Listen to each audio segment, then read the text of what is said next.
A few years ago, a man was traveling along a riverbank in southern Iran. He saw something glistening.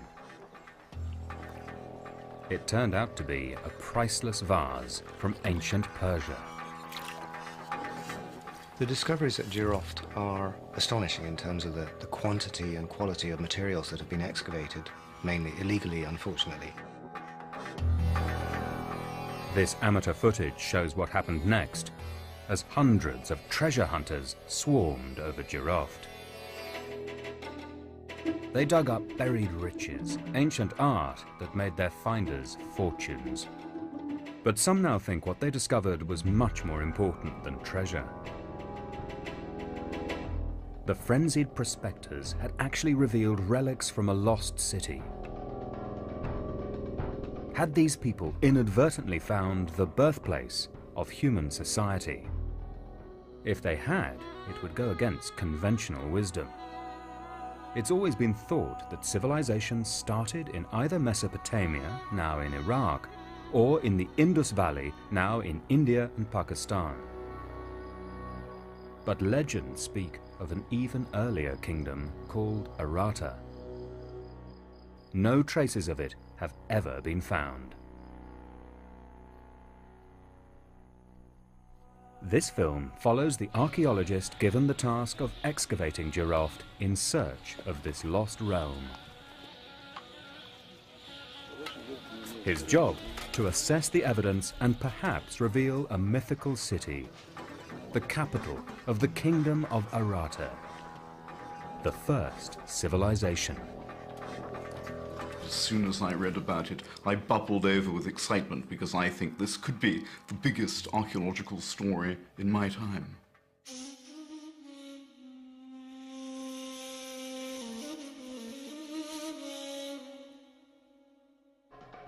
Jiroft, where the treasure surfaced, is on one of the most used heroin routes from Afghanistan.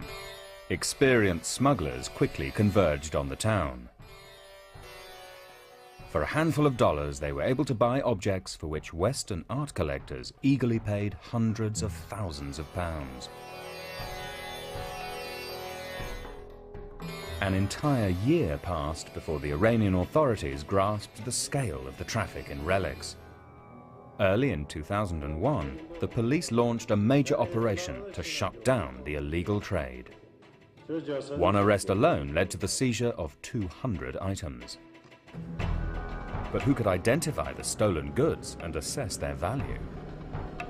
The authorities sent for Yusuf Majidsadeh. For the professor of archaeology, the summons was especially sweet.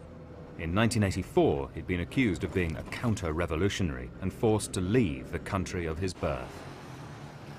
18 years later, Professor Majidsadeh was the one man from Iran with a detailed knowledge of ancient Eastern art. Even he was totally taken aback. The first time when I saw these objects, I had almost a heart attack. My heart stopped. It was not easy to trace the source of the items. Looting had been widespread. Poverty meant that whole families turned into grave robbers.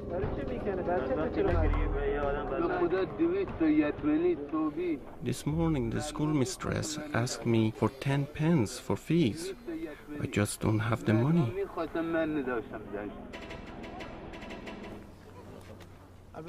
The professor faced some huge challenges: to get the local people on his side, to discover what lay beneath centuries of mud, and to find clues to an unknown ancient civilization. He had a checklist of things to look for.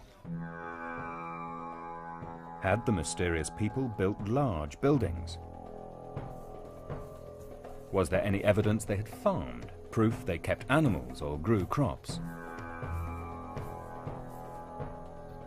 Did they engage in trade? Had they left records of transactions or traces of writing?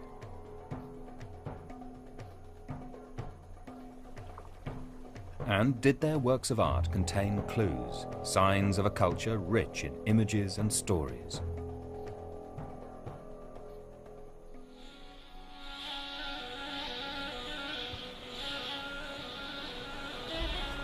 He had a long wish list, one that initially looked doomed to bitter disappointment. It had taken the Iranian authorities several months to regain control of the region. When at last the professor arrived, he discovered the robbers had laid waste to whole cemeteries.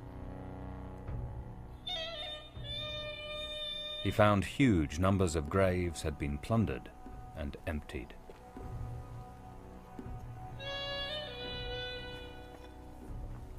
Large numbers of people had been buried here. Who were they? How developed had their culture been? The stolen grave goods offered few clues, wrenched from their owners and their surroundings. It was pillage on a scale which was every archaeologist's worst nightmare. Archaeologists are always unhappy when sites are looted because it means that objects are taken out of context. Culture without context, I think, is the key phrase there. Because we have the objects, but we've no idea what they were associated with. We have lost a great amount of information, not only the objects, but lots of information. We don't have any skeleton, any bones that we can study, nothing at all.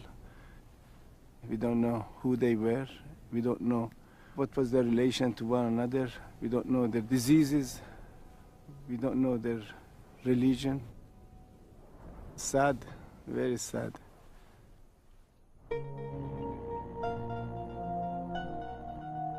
The three largest looted cemeteries were close to each other. Overlooking them was a pair of mysterious mounds.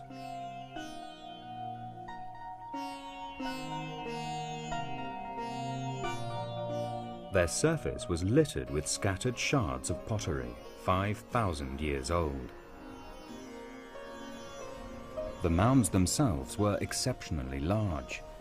Professor Majedzadeh had a hunch they held a secret, but even he, who believed in the ancient kingdom of Arata, could not have foreseen what they concealed.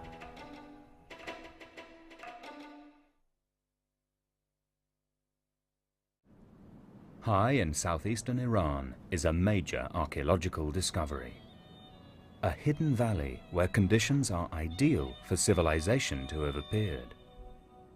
And it sits halfway between the two traditional cradles of civilization. Mesopotamia, now in Iraq, and the Indus Valley, reaching up into India and Pakistan.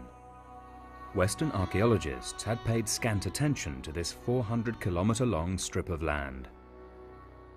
Just one small mound had been partially excavated. Here, barely 30 kilometers south of Jiroft, where the valley is at its widest, destitute local people had unearthed the most valuable cups and vases.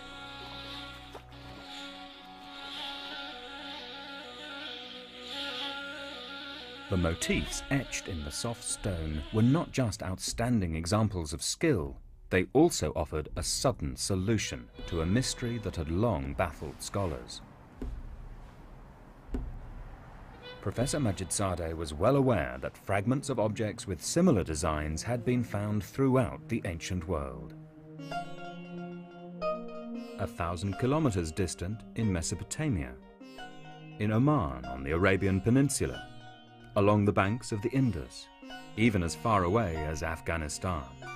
The professor knew that their source was an enigma. The sheer number recovered in this valley and their similarity allowed the professor to solve the riddle. The pieces had to have come from here, at Jiroft. And to his delight, they surpassed Mesopotamian art. I cannot explain how exciting was seeing those objects. For the first time in my life, I was seeing something which was against what I had learned all through my life in archaeology. I saw something which doesn't exist in Mesopotamia, much more elaborate than Mesopotamian art. The professor was forced to an astounding conclusion.